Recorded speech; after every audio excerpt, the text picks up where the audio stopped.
রাজ্য বিজেপির মুখপাত্র সাংসদ শ্রমিক ভট্টাচার্য বলেছেন, দেশের মানুষ এনডিএ এবং নরেন্দ্র মোদীর পক্ষে রায় দিয়েছে।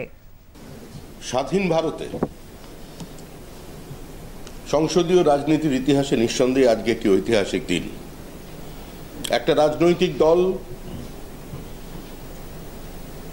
যে জাতীয় আন্দোলন অর্থাৎ স্বাধীনতা সংগ্রামের আন্দোলন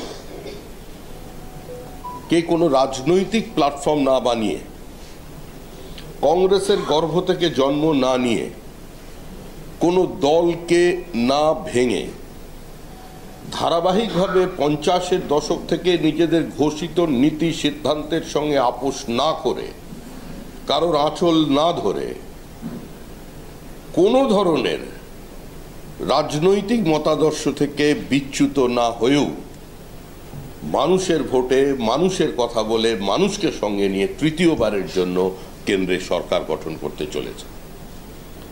এবং একই সঙ্গে আজকের দিন সারা দেশ তথা পৃথিবীর মানুষ আর একটি তামাশা দেখছে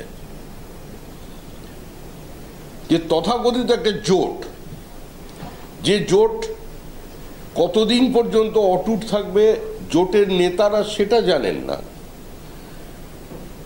সেই জোট দেশের প্রধানমন্ত্রী সর্ববৃহৎ রাজনৈতিক দল হিসেবে যে আত্মপ্রকাশ করেছে, তাদের একার সংখ্যার থেকে গোটা জোটের সংখ্যা নিচে, তারা বলছেন প্রধানমন্ত্রীকে পদত্যাগ করতে হবে। এই জয় মানুষের জয়, এই জয় ভারতের সংবিধানের জয়।